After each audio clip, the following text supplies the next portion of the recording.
primary ICT curriculum was first drafted almost 10 years ago, it little anticipated that children as young as 4 and 5 would be using the internet.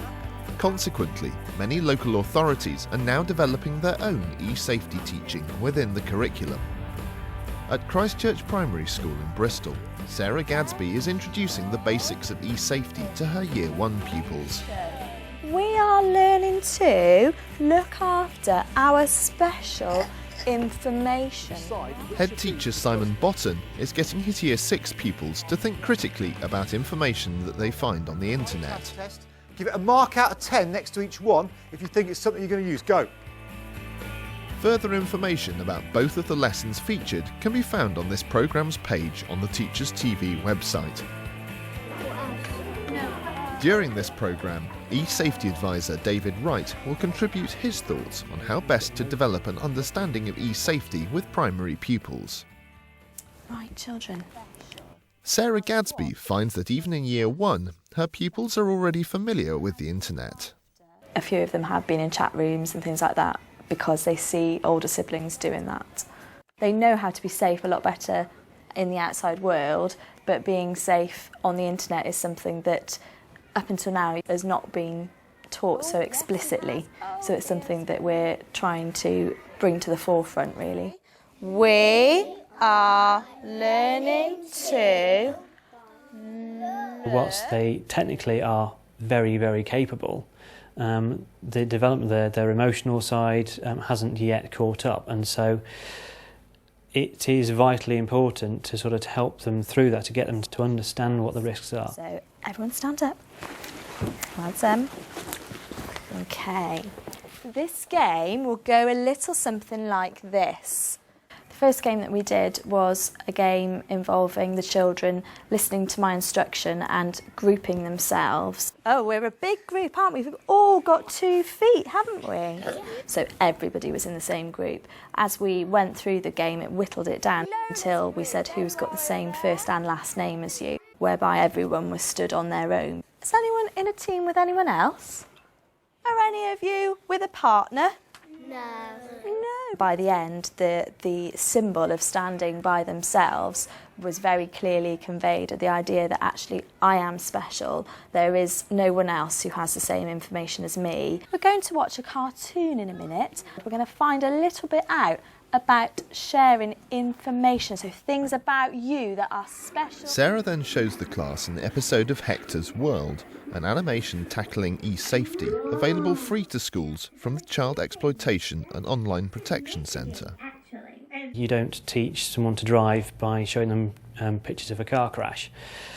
And so it needs to be introduced in a very sensitive and a very subtle manner, so that they can understand, act responsibly, and to know how to get the most out of the internet. Maybe it's not such a good idea putting down all that stuff. Remember Ranjit? Yeah! Ranjit was going to share some of his personal details, wasn't he? Yeah. Can anyone remember? What were some of the things he was going to share? How he uses his computer. School?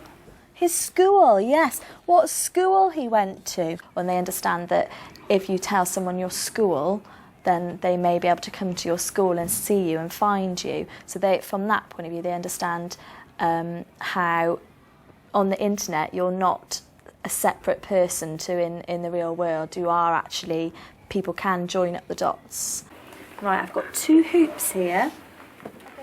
Following the animation, Sarah gets her pupils to think about the types of people that they should and shouldn't share information with. Can I share personal information about where I live, what my name is, with my doctor? Put your hand up if you think yes. Billy, would you please come and put this either in the yes I can or no I cannot share special information with him. Yes, we can share special information with him. Oh, now, what about this man? This man with some sweets. Can I trust him with my information? No. Why not? He would tell anyone else. He might tell anyone else. If you don't know somebody, they could be smiling, they could be frowning. You don't know them at the end of the day.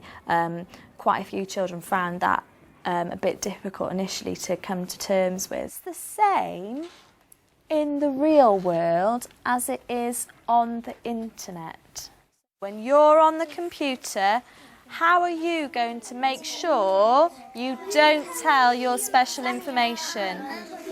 You could type your number to your friends. Yeah, By the end, I think the children were very clear about who you can trust and who you can't trust. We then made the link again to the internet and how on the internet you don't actually know who you're talking to, so you shouldn't share information.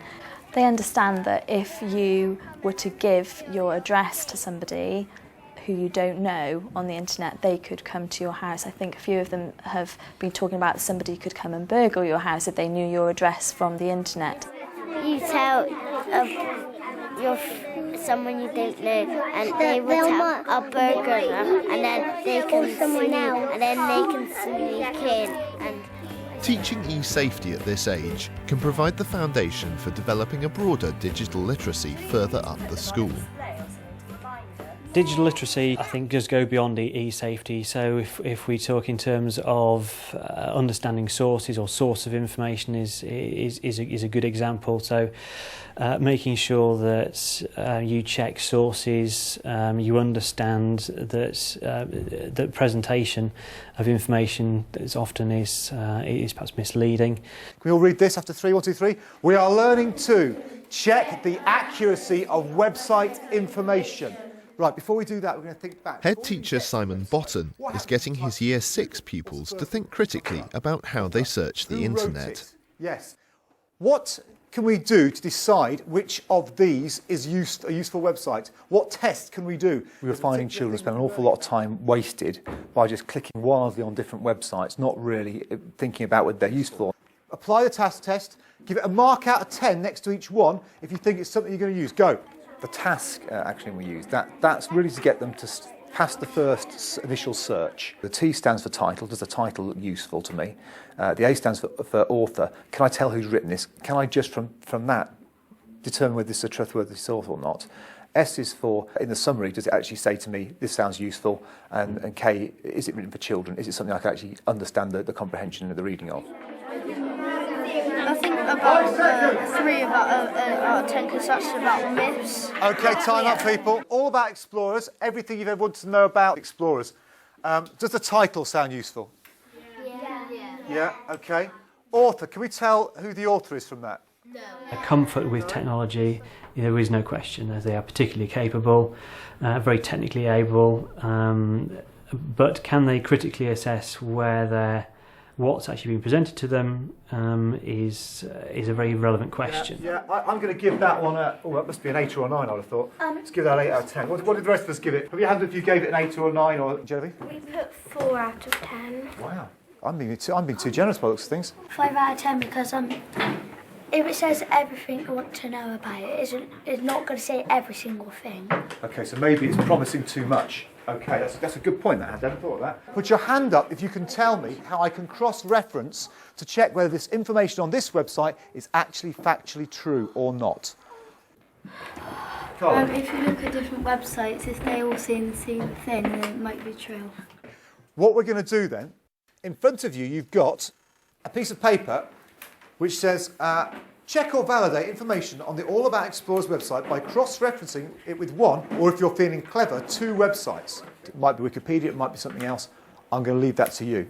OK, so quite a lot to do. We have to find out about this explorer called John Cabot, and we have to find out when and where was John Cabot born, how many sons did he have, and when did Cabot die. We found out that John Cabot was born in Liverpool in 1905, and he had 11 children. It seems that some websites are offering conflicting facts about the explorer John Cabot. It says he was an Italian explorer who attempted to find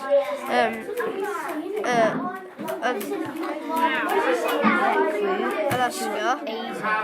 So how are the pupils going to decide what to believe? You could check one website and it could say like Cabot was born in like 1405, and then one website could say Cabot was born in like 1945, and then we'd have to check like a third.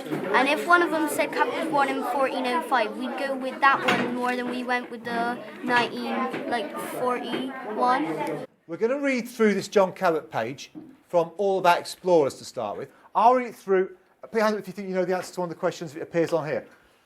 One might wonder what John Cabot and Christopher Columbus have in common. Both were born in Liverpool, England. Cabot was born in 1405. On the Zuma Explorer website, it says that he was born in Italy and 1450. So we've got two different answers there. Did anyone find a third website? We went to BBC website and we found out that he was actually born in 1450 and he was an Italian. Several different websites seem to contradict the information given by the All About Explorers website. Further reading suggests that it might not be a reliable source. At this time, he also introduced his half-brother. It was also introduced to his half-brother Richard, whom the family always called Ringo, to his best friends John, Paul and George. They spent the rest of their lives as a troupe of travelling minstrels. I'm starting to get a bad feeling about this website. It's set up for teachers to use as a demonstration of how the internet sometimes cannot give you correct information. And it was, as you saw, it was quite wild things about, Cabot handing out CDs and having the Beatles as his brothers. So the children started to pick up on that. It was interesting, they actually picked up from the facts rather than the silly stuff. He was born in 1405 and then it says 1947. What's wrong with that? That means he's 500 years old. Yeah, he's a very old explorer. In 5-10 years' time, the volume of information on the internet is going to far outweigh what we even have today by a long way. And so the ability to be able to critically assess what it is that you're trying to find or information that's been presented to you will become a key skill. This afternoon, I didn't really want you to find out about explorers. That wasn't the important part of the lesson. What was the important part are the skills you were learning in order to be able to research effectively. What tips would you give a child in year 3 or 4? 5 tips for making sure they could find information accurately and check that information was correct. Check several other websites, see if it's the same, find out who the author is. Remember to turn it off if it's inappropriate. Remember to turn it off if it's inappropriate, absolutely. I'm really impressed with that. Cross-referencing. We haven't up to now actually shown children how to do research on the internet and how to be discerning in their internet searches.